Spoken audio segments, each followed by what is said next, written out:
Okay, welcome, Sarah. I am so excited to have you. This is Sarah Potts. Sarah Potts is also a hero. Sarah was at the very beginning of the Babies Out of Bondage, and probably one of the reasons it went so well because she was a cheerleader. Her and Joanne Tapp actually just kept this thing going. They were amazing, really heroes.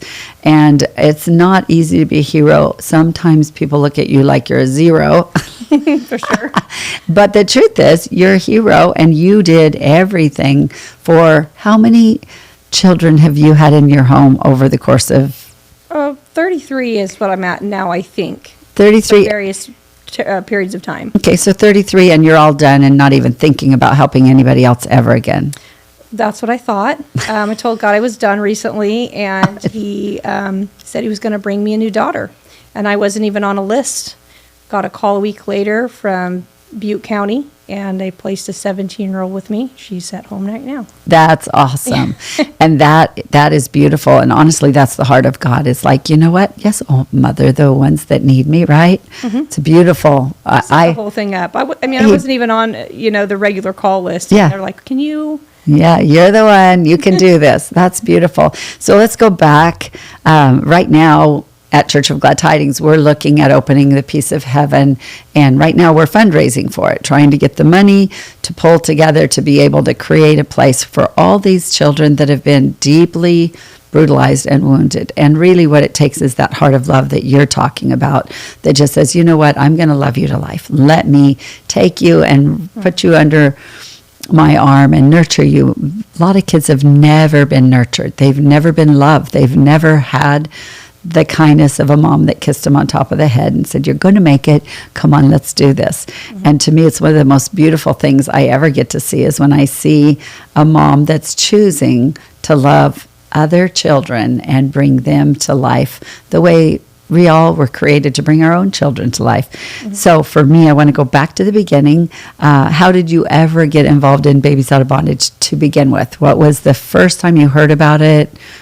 So it was a leaflet and a flyer that, you hand out on Sunday morning. And we read it, and I'm like, oh my gosh, this would be fun, to do. And so it ended up being 5 weeks early, the baby that we ended up with. But wow. We thought we had 5 weeks to prepare. And where were you at kids-wise at that point? What did you have in your home already? I had 4 boys. You had 4 boys, and you said, oh yeah, that looks like fun. I had 4 boys, and I had my husband's brother and sister still living with us too. Yes, I kind of remember that actually, Sarah. You always blow my mind. I'm like, oh my goodness. So you just love the kids, yeah. Yep. Okay, so you had a baby set up. It's like we're going to take her in, right?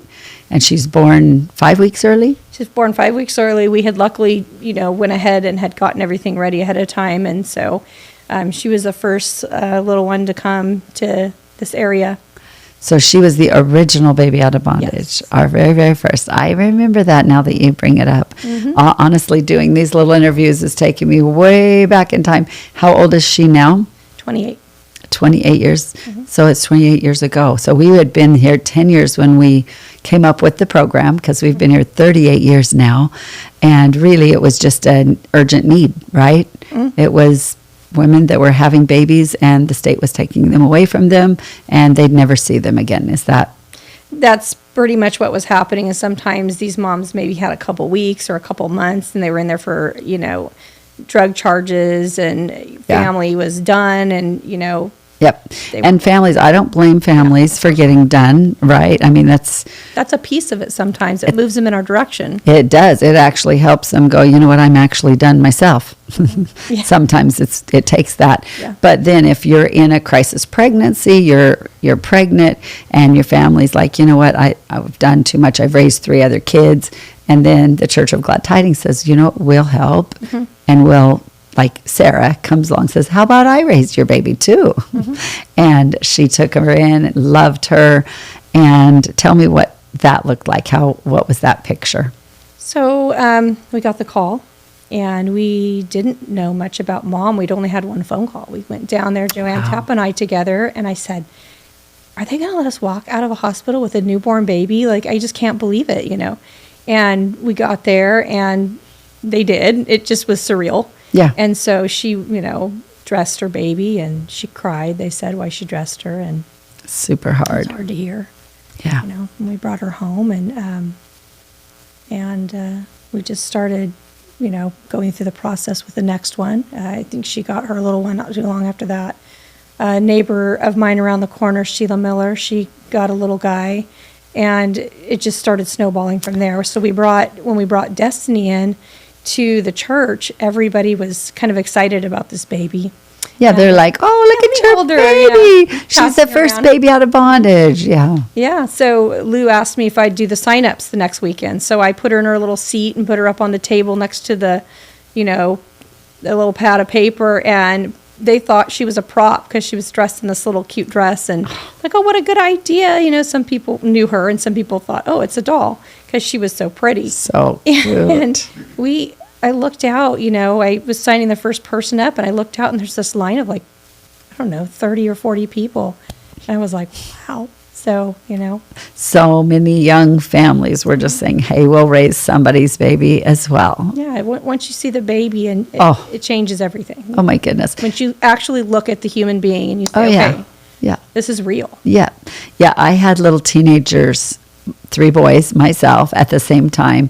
And my youngest, my baby Joe, from the beginning, you barely brought Destiny into the church. And he started saying, Mom, I want to raise a baby out of bondage. And I'm like, Joe, we are too busy. I cannot raise another child right now. I really can't. And I had 3 boys all back to back. They were together. And he was 13, 14 when this started happening. And he literally begged and begged and begged. And he'd be like, Mom, I'll raise it completely. I'll stay home and homeschool. I'll do the baby. But it was it was actually Shari. Shari took in a baby out of bondage and put her, maybe that was a billboard baby. We put up billboards that said, don't kill your child. We'll raise them for Okay. you. Remember that? Yeah, I do. Yep. And I think Shari's could have been, I can't remember if she may have had one of each, but she took in a baby out of bondage, I believe, and maybe somebody that called the church and just said, do you really raise people's babies for them? And we ended up actually helping many, many, many people in the middle of crises, life crises, where they felt like, I can't possibly do this. And you did. How many did you raise of babies like that? Of foster or babies out of bondage? All of the above. So all So I of the have above. 2 babies out of bondage. There's Jacob, Okay. who I don't know if you remember Diana Page. She had Ava, I do. and she built onto her house. Yes. And they brought Ava in. She came with 2 pregnant teenagers, a couple of boys, and the baby. I do remember that. So And I remember Carly and Charlie. They did the same thing. They took in the Clark family took in not just the baby, but then they took in the mama, and then they took in a husband, and they became family to them. It was absolutely beautiful to me to watch people that didn't have family, that didn't have a chance, and then people like you just go, hey, why don't I do this? So they're very amazing. Those were such interesting days, and I remember my heart being pulled. And I had 3 babies in a row and a husband that was 24/7 worker. Dave's always worked around the clock. And so for me, I was not in a space where I thought I could do one more. So you always amazed me. I'm like, look at Sarah. She could do everything. She's totally amazing. So what was that like from the inside? Sometimes was that really hard? yeah, it's really rewarding, and it's also really difficult. So Yeah. when you're doing hard work, and you're helping with God's kids, the enemy doesn't like that. So he is going to throw trouble in your direction. Yep. And you just have to hold the line. Yep. You have to keep pressing forward. Yep. And he makes a way. There are days when I thought, I don't know how this is going to work or that's going to work. And then it just worked. It just happened. He God just put the pieces together. Yeah, he opened the pathway up, and we're able to walk down it, and there's good times and there's bad times. Yeah. But in the end, we're still growing. Yeah. They're still growing. There's always, different outcomes. There's always hope. There's always more chances. There's always more kids. It's so beautiful. And, so beautiful. It's The- been awesome. Yeah, well, the reward of being able to help and bless people. kids, even in a biological family, kids don't always think mom and dad are the greatest. Correct. I've had a few times where my own were questioning some of that. And then I go back to the 6-year-old that drew the little thing and says, my mommy's kind all the time. I'm like, yes, right? We have to go back to the little good memories. And for you have all diversity of so many people you took in. How many did Joanne Tapp take in as well? Who knows how many she took in, but she adopted 17. She adopted 17, and you adopted? I adopted 8. So you have a total 5 of of my own. Total of And then 13. we have a spare. So I have a best friend who, we told her from the time she was pregnant we'd help her with her son. So he's kind of like a spare son, So we You're count so him. So it's cute. 13, Yeah, 13. Yeah, so. Because he's really yours as well. Yeah, Super sweet. We share him. You're too cute. They live with us. So Too cute. So what would you say, back in the day, the nursery was booming. I remember, oh yeah, yeah, we would come to church and people, 25 babies or so in the nursery at a time. like the little infant side. Yeah, 0 it's to like, 2. oh my goodness. Totally wild. But how beautiful and how wonderful is that when I look at now what we're wanting to do as the piece of heaven, and we're wanting to set up a system to help the people, the babies, the children, all the way up. It doesn't matter. When you've been abused and used against your will for years, it doesn't matter if you're already 25. That's hell. It's a living hell. And many, many people go through those kinds of things. So with the piece of heaven, we're wanting to set up really a little piece of heaven where people can have people like you that just love come in and be a part of their lives as well, and be on site and just be like, you know what, I know what it's like to go through that. I've got the t-shirts. I know what it's like when they love me. I know what it's like when they don't love me, and I'm going to love no matter what, right? Yes. That's really where we've got to stand. Yes. The kids will come at you and have issues. The way I deal with it is I have a wide range of kids. When my older kids say, hey, I didn't like this or I didn't like that. And then as I'm going, I go, okay, sorry, we're going to correct that. As you're going, you're learning all this stuff. We all are. And so Yep. we have to listen to the older kids too, because they have a lot of insight as to what it's like to be your kids or Yeah. or whatever. And so we're just, That's so wise, though. That's wisdom. it's experience, because if you expect to not make mistakes, you're sadly mistaken. You're going to be setting yourself up for disappointment. It's so true. It is so, so, so true. That's funny. We all make mistakes. We all do our best, and we fail at times, and we succeed at times. But in the middle of loving these really kids that God created in His image, and they're so broken, have you ended up with many that have gone through excruciating breaking before you've gotten them, or have you gotten most of yours very young? Most of mine were young, but that's kind of a myth. So when you have a mom who's carrying a baby and she's involved with domestic violence or drug addiction, So that true. affects the baby. So true. Everything going on in the womb, they feel. Right. And true. a lot of people say, oh, you've had that child since they were very young. It doesn't matter. I have one that's, we got him at 9 months old. Yeah. And experienced some pretty traumatic stuff. Right. And so as soon as we got him, loud noises, were. The trauma was an issue. Trauma was fresh. And so it took lots of prayer and Yep. years.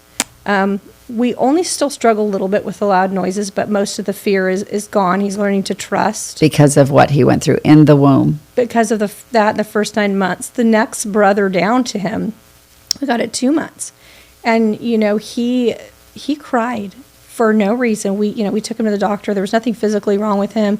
You're nurturing, you're feeding, you're doing all the things. And I've had a lot of babies. And so Yeah. rarely do I come across one that I don't have Don't know some what to frick. do with. Yeah. He cried for 7 months, Wow. and then one day he just stopped and it was over. The storm was over.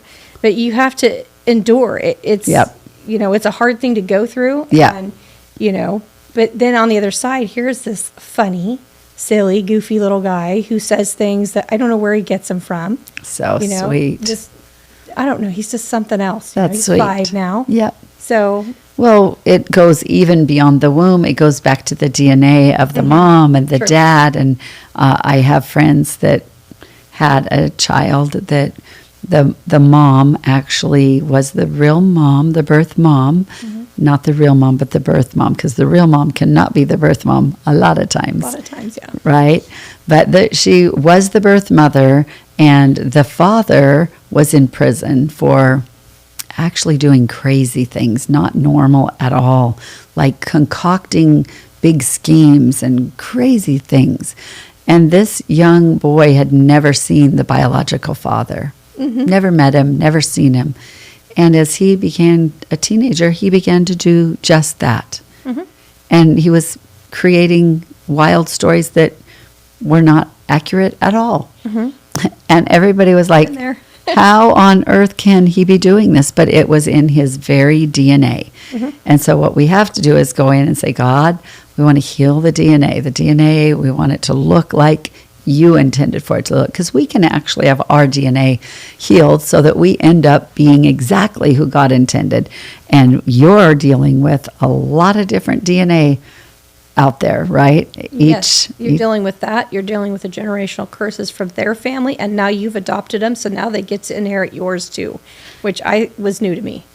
I was surprised about that one, but it's very real because actually sin is catchy, right? It catches if we don't deal with it in us. It goes right over and spreads. Whatever we share, what we carry. That's just the way the spirit realm works. Yeah. But anyway, it's pretty exciting to me to see the delight of being able to raise these kids up in homes that are as loving as we possibly can present, right? That's what God's intention is. And there's got to be boundaries, lots of love, and also firm boundaries. definitely the firm boundaries, because these kids sometimes come feeling like, okay, I'm not with my mom. Yeah. A lot of times they think mom didn't love me. Yeah. And now who are you to tell me you're going to love me? You don't even know me. You're not even my mother. Yep. And so figuratively, they'll try to burn down the house. So they're coming with an edge prove- right out the gate. Prove to me, let me show you don't love me. I'm going to say this. I'm going to do that. I'm going to Yep. do all these things. And you have to keep coming back up with the love and showing them Keep- this is different. Keep on loving, keep on loving, keep on loving. What's the name of that movie that we all went to? Sound of Hope, Story of Possum Trot. Oh, yeah. Sound of Hope. Everyone should watch Sound of Hope. And really, we want to do that again and again and again and get people involved in the foster care Okay. and in every way help people to have hearts for the people that need it, right? There's lots of little people out there, and they just need somebody like Sarah. And Sarah goes all the way back to the beginning of the Babies Out of Bondage, and now she's done foster care for years and years and years. Just really, you've been a face in GT. You're a face of let's bring in the needy, let's bring in the poor, right? That We do need to. I mean, one of the, they have a little advertisement for that movie where it's, I think, some of the producers talking, and one of the things that sent chills down my spine, I was like, yes, is, we have over 400,000 churches in the United States lifting up the name of Jesus every Sunday morning. Yeah. While 100,000 kids are waiting to be adopted in foster care. how That easy? is not okay. No, it's easy to take care of. This is easy to take care That of. number works out real easily. Oh, it sure does. It's easy. It doesn't even take many people to really care. Just takes a few. So what we've got to do is actually be the hands and feet of Jesus, Yes. which is what we've tried to do at GT. That's why we have the motto, find a need and meet it, find a hurt and heal it, which is really what you've tried to do with your life, with the foster care system, with the Babies Out of Bondage. And I'm excited for you to end up in the middle of the peace of heaven as well. So when I was a little girl, I used to line all my dolls up, and my mom thought I was playing teacher. I was playing orphanage. I know we're not an orphanage, and we don't have those anymore, but it's funny because I feel like I've been made for that my whole life. That this You is played my call. orphanage with your dolls as a I have a picture of me with all these little dolls lined up, and my mom sent it to me recently, and I put it online. It's a prophetic picture because there's 11 little kids, little babies there, and they're all mine. And Oh my I'm like, goodness. that's interesting. That really is interesting. I just have felt like this was coming for a long time. And so then I see what you guys are doing, and I can already see I'll be involved. I can see it too. And I told the Lord not too long Exciting. ago, I said, I'm done. I think I'm done taking care of kids. I think I'm going to go do this or this. And I got a call from one of my foster daughters that I had, one of my first sets. We're family. We That's do holidays wonderful. together. They're awesome. And probably we should bring her in too for. Oh, that'd be she's really really, fun. really neat.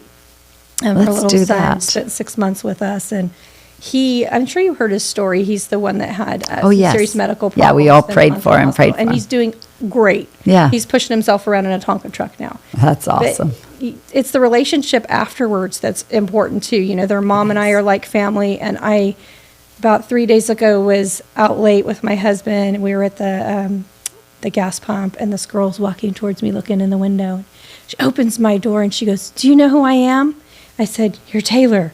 And she goes, she was my first foster daughter. She climbs my across the streets and goodness. hugs seats and hugs me and says, "I love you." And it broke me. I'm like, That is tears. you remembered me? I know I remembered you. You were my first, Yeah. time dealing with foster care. But But how wonderful is that, it's right? so awesome. And her face was just Lit full up. of light and shiny. And we're friends on Facebook now. So I'm going to Yeah. send her some pictures of when she was little. And it's just so awesome that you're walking around this town and you're going to see those kids grown. Yep. For a time I was a counselor at the Crisis Pregnancy Center, and I was Yeah. stopped by a lady to register because you're not allowed to interact unless they do first.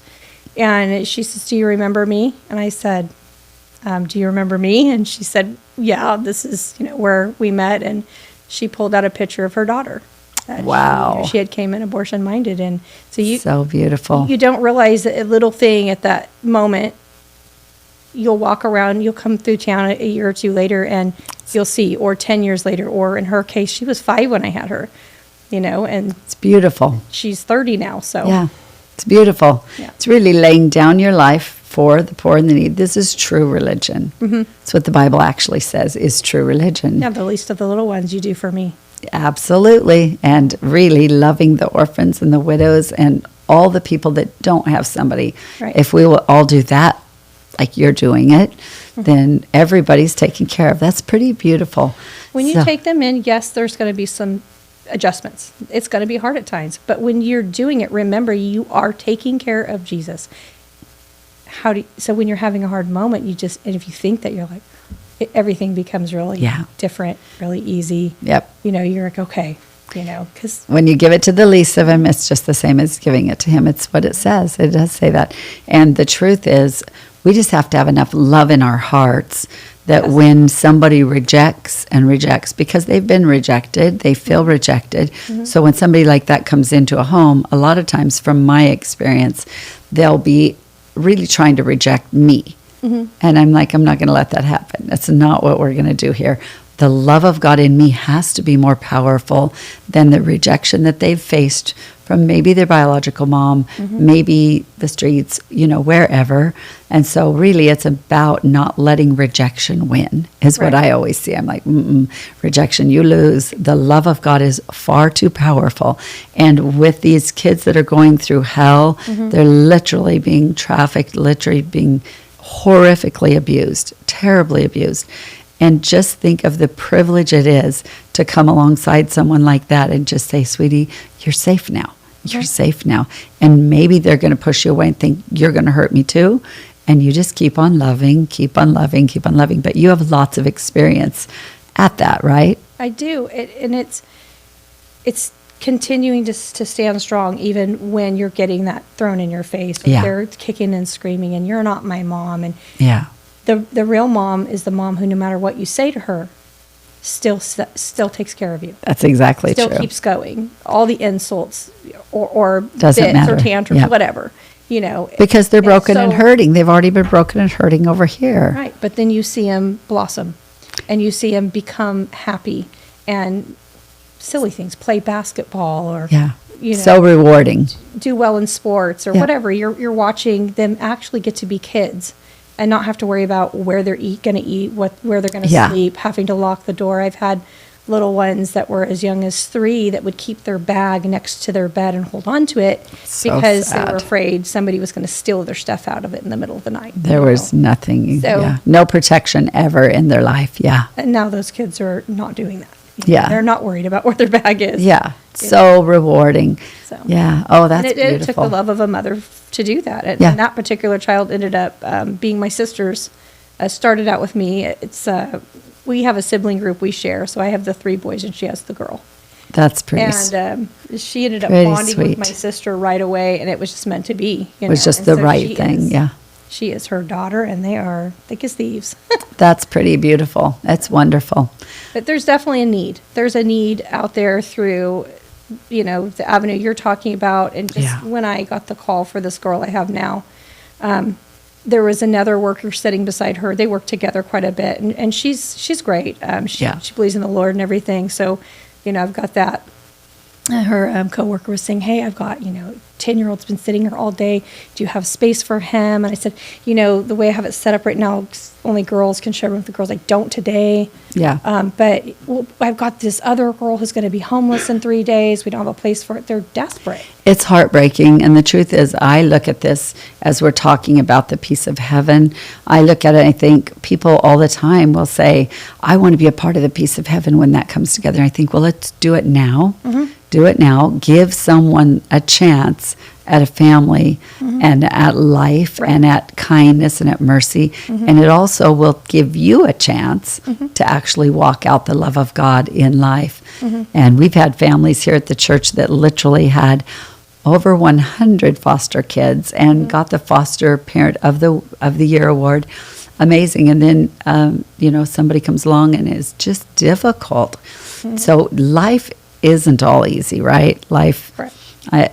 if I were to say life is all easy, I would be, of all people, most misrepresenting things.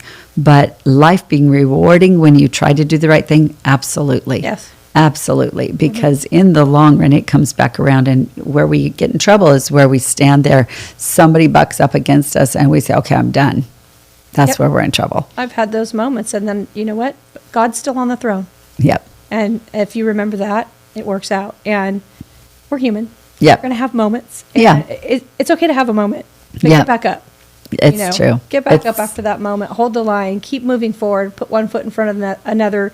He'll make a way. It's And true. walking it out is a whole different thing than saying it. But if you'll just do it, It is. you'll see. Yep. It makes a difference. It's huge. I'm walking through stuff right now, and I'm just watching the doors open, and I'm like, wow, okay, how are we going to do that? Door opens, and I'm like, wow. It amazes me that when you stop doubting and you stop worrying about all the little small details and you just start doing it, everything falls into place. It's so true. Not that you won't have little stuff. I mean, that's just realistic. But It's everything the big stuff falls into place. Yeah, it's true. The Yeah. right kids come to the right people at the right time, and God has sent.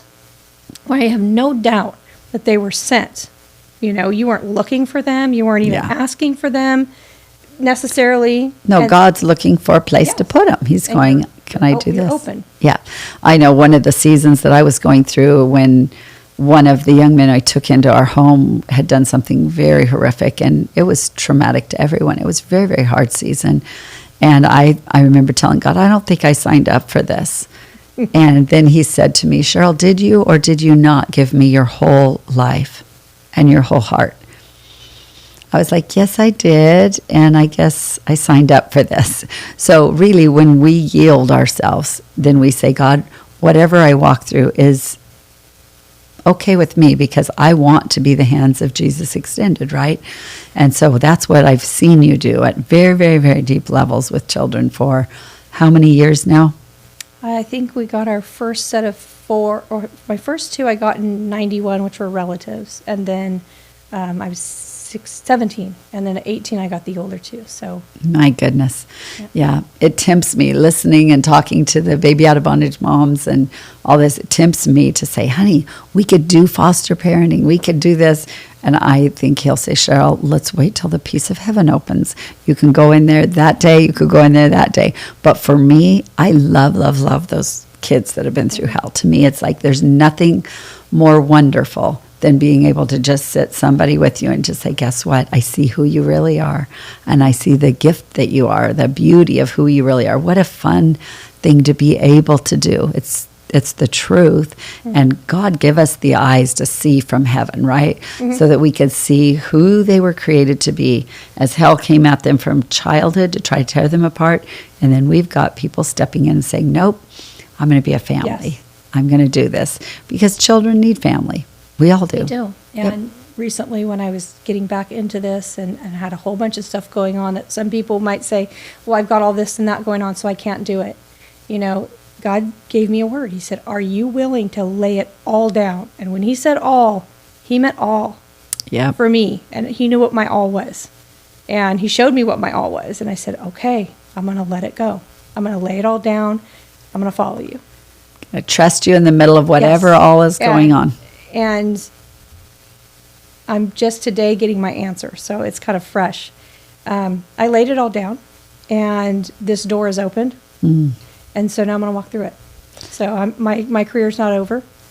I'm going to keep going. Yeah, it's beautiful. Very, very exciting. Well, I'm excited for us to look back 10 years from now and say, Yeah. what did the next 10 years of Sarah's life look like? And how many grandkids do you have now, Sarah? I think I have 12 now. Well, I have almost 13. Oh, just about to One have or the the other. 13th. Okay. That's amazing right there. And think how wonderful to be able to pour love into all these that God's going to bring. So exciting. So, yeah, your career's far from over. Yes. The gifts that God's worked into your life through all that you've walked through makes you the best candidate, right? It's the best. You're able to love people in the middle of what they're struggling with. And that's really a requirement. And, you know, the peace of heaven, as we talk about what that's going to look like, how that's going to play out, I look at people and I think this is the chance, today is the chance to find somebody to pour love into that needs love poured into them, right? Because it's about our capacity to love. It's about our capacity to come beyond rejection into life and let that burst out in us no matter what. Right. And that's what you've walked with so many children. And thank you for being such a vital part of kicking it all off. And the future is very bright, and God's up to more than we could have asked or imagined. And Glory to him. yes, it's true. He's amazing. I God's could not amazing. have done anything or walked one day in what I walked through without that. Yeah. I tried it for a minute. You know, there was times where I had, you know, my own issues or was in some dark places, and thought, I'm going to do it on my own. It doesn't work. Yeah. It doesn't work. And whenever, you know, I engaged with him and partnered with him, it's a completely different thing. It's a completely different outcome. You know, he's preparing the way. And Oh, yeah. It's totally amazing. And really, you even send out texts to people and say, hey, pray for my foster child that's this and this all over. And everybody's like, we're jump in and pray for him. We really have quite a wonderful. I appreciate that. I was thinking, gosh, I maybe sending too many, but I got to do No, it. it's wonderful. And everybody needs to know. And I'm really wanting to start prayer teams that will pray for, even for the peace of heaven before it opens, and pray for the children where they are right now. God, rescue them. Get them out of there. Get them in safe places. Because we really, really, really need to care about the things that are on God's heart. Right. And your foster kid, he's on God's heart. And so as you share that out, and people start looking and going, okay, let me pray for him. And then he comes out of it good, then we can all cheer. Yes. It's really pretty Yeah, wonderful. Josiah, and he's just awesome. It's I can't say beautiful. enough about that kid. He was a really amazing little kid, and he just came through all of that. And it really was a miracle that he came through, because Yeah, he came total through with miracle. no damage, Yeah. you know, and 30 minutes of CPR Yep. twice. Yep. You It's know. a total 100% miracle, Yep. right? It's pretty cool. Pretty amazing. How old is he right now? 2. 2. That's what I thought. Mm-hmm. Yep. And God saved him, but God used you to save his life, really, because of the prayer. It was so many people that saved his life. You know, we took him in, and the person babysitting the son knew CPR, so he helped. And you know, mom sitting in the hospital with him, she needed our prayers, and she's praying for him. And her, you know, her boyfriend is a really sweetheart guy, and he's been there and supported, He's you know, praying, the family. too. And so they're just a really neat group. And It's pretty cool. yeah, It's amazing. What God's up to right now is beyond imagination, really. And what I talk to my husband about these things, and I'm like, oh my goodness, honey, you have such a big vision, right? For helping so many.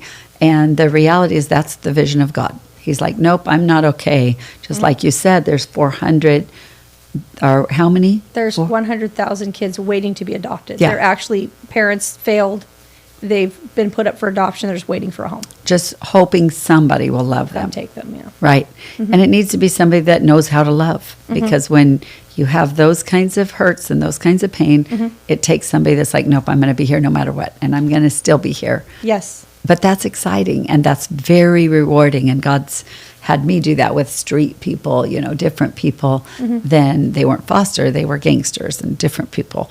But for me, that has changed my life tremendously. Like for you, without having opened your heart and your life to the babies out of bondage, and then going on from there to all the foster children, how different would your life look right now? Be a lot different. I wouldn't have probably got foster license if it weren't for babies out of bondage. And I Yeah. wouldn't have had all those experiences, and that door, God knew what was happening when I was a little kid. I just didn't know. When I was a teenager, I wasn't going to have children. Isn't that funny? Let me know how that worked out for you, right? So That's I so didn't know funny. anything, but But God did. I don't know what my life would look like. I can't imagine it, so I'm not going to pretend Yeah. I know. Yeah. I have no idea. Well, it would be not nearly so full. No, I feel like I've lived 4 lives, Yep. in a short amount of time. Yep. I've lived a lot. Lot of love, a lot of experience, and you've got a lot to offer. So thank you for offering your love to everybody. Thank you for being you, and thank you for being a part of everything around here. We appreciate you, Sarah. You're welcome. Thank you for having me. Love you a lot, and excited for your future Yeah, me too. and all the people you pour into. It's always a mystery what it's going to be, and it's always, exciting. That's the good part. That's the good part. If we knew exactly where God was going, that would be a little bit It's boring. an adventure. It is. He told me, yield yourself to me completely, Cheryl, and then buckle up for the great adventure. Yep, I And agree. That's the reality of life. If we'll yield completely, then the adventure goes on. True. So exciting. Excited for you, Sarah. Thank you. Thanks for coming in. No problem. Blessings. So, quick question. Is this then going to be a children's home, not just sex trafficking? So, foster? No, it'll be sex trafficked, because if we do, we can't cross the lines, because kids that are sex trafficked will be perpetrators. Yeah. It's a big facility. Yeah, it's a very big facility, but they can bring in, hundreds at a time. Okay. And we need to I focus. didn't know you were looking at those numbers. Oh, yeah, they said we'll fill it as fast as you want, kids. Okay. So what we've got to do is pull it together, and the kids that have been trafficked carry spirits, and it's a no joke deal to just keep them clean. If we can just draw a line between babies out of bondage and piece of heaven, For the future or for this one? How babies out of bondage is a kind of a learning curve or experience of what GT did. Yep, you want me to do it right now with her? Yeah, you can keep Okay, going. let's do it. And whatever you Sarah, can tell people out there how they can help in a project like this. You've done this all your life. In what? In the piece of heaven. Because babies out of bondage is not going to continue. No. Piece No, of heaven. Oh, no, sorry. this whole thing is How you aiming can- how you towards would help peace of us heaven. and How you can, you suggest to others who can help in this project. We So, can also put a. yeah, there, a so- slide out there. yep, let's figure out what Because that you know looks the like. experience, like saying, okay, this is how it, would be to help the Peace of Heaven project. Kind of, I don't know. Are you talking about financially? Just like a word, like a suggestion or advice. If we all, if Please, a million of you put in something like $4, I'll leave it, yeah, no. let's talk a little bit about the finances to get Okay. Peace of Heaven up and running. You Okay, just lead, I'll follow. okay. Okay, so Sarah, tell me this. In the last 30 years of your life and laying down your life to raise other children, did it cost you financially? Yes. A lot sometimes. Paycheck to paycheck. Paycheck to That was a paycheck. choice. Yeah, because you're trying to help. And oftentimes with the babies out of bondage, there's no remuneration whatsoever. There's not money involved. It's just money going out, money going out, money going out. And often in your life, that was the case very often. We're talking about putting together the Peace of Heaven, and we need $4 million to actually not to open it up, but to actually purchase that property, they wanted $17 million for the property itself. And then they gave us the deal of $4 million, which is amazing. That's quite a bargain. Yeah. That's a lot. So, Yeah, that's a big discount. Big discount because it's sat there for years and years all by itself, not being used, and they can't use it. And we can absolutely use it for the kingdom. And so it also is in some prophecies about us ending up with a big brick building to the north. And I'm like, oh, how interesting, because there's brick on the front. Excuse me. I would say I'm not so good with numbers, but if we need $4 million right now, there are people that have put in good chunks of money. So we probably need $3,500,000 or $3,600,000 right now. So there's some money coming in, but as soon as we get the full total in, we're going to need to start raising towards all the rehab and all the stuff that needs to happen to make it work. But if there were, just say there was 1 million people that watched some of these podcasts, just what if 1 million people, how much money would they each need to put in to join together and make it work? I'm not sure the numbers myself, but I can say this. If you can't be part of it, if you don't have time to go out and actually help with the kids, but you care about kids and you love kids and you want to see them, be saved, Yep. then you can donate some money. Right. And that's a way to help. That's a huge way to help. Yep. Well, realistically, if people decided not to go to Starbucks, not to do the $5 coffee or $7 or whatever it is these days, and to put that in each week, that would add up tremendously. Every little bit makes a big difference. If there's 1 million people out there and they all give $1, we have 4 million. 1 million people, $1. We have $1 million. $4 each, and we have the 4 million. So for me right now, I look at the whole thing and I think all we got to do is break it down to where everybody jumps in and says, I'm going to do something. I'm going to do something. We all start putting money in. You're right. They're looking at this big number and thinking, what can I donate? I would challenge anybody to take one bank account, 1 month of bank account, and add up the trips to fast food, Yep. to, Starbucks, to whatever that is not essential, Yep. and see what your number is. And you might be surprised at how much you actually could help if you just maybe took 1 month off, Decide to die to self Yeah. in that regard and go, you know what, how can I actually pitch in? A lot of times people are waiting for somebody with all the money. And it's like, no, let's all give our little amounts so that we all have our hands in this. That'll be more exciting, actually. So I'm excited for that to happen. And what would you say is the best thing that you ever did to help a child? Just opening my home. Opening my home and loving them. I didn't have a lot of money to give. All I had was my time. Okay, so then what we're doing at this point, you did that really well. What we're doing at this point is aiming towards the peace of heaven, which is opening our home. It's opening our hearts and going, here we are. We're going to open up this whole place and create, honestly, I can't hardly wait, because once we get that open, your brother is going to end up being the one creating a river, creating beauty outdoors. Beautiful, beautiful. I can see it already as He does good work. Oh, it's amazing. Just beautiful. It'll look like a garden, and it'll be a beautiful thing as it all comes together. And then people see what God does in the hearts of the children there. But right now, what we need is just people to say, you know what? Sarah opened her heart, her life, and took them into her home. Right now, we're just saying, if you're willing, put in some money each week, even just make it I'm going to give this much this week, I'm going to give this much this week, and make it a goal so that as we move forward, we can see that coming together. And then you'll end up looking back and saying, I got to be a part of that. I was just in another podcast, and it was so fun because I got to talk to the mom who said, you know what, I'm not going to be able to raise my child. I got to talk to her. And now watching and seeing that child be raised by somebody that absolutely adored her, loved her, and poured their life out for her, what a beautiful thing. And you guys get to get in on the ground zero here and get to be a part of seeing this whole thing built and it'll become absolutely beautiful, and it'll become more amazing than we can even imagine as we look at, like, imagine in your mind, what is the most beautiful place, because we can't do that in all of our homes.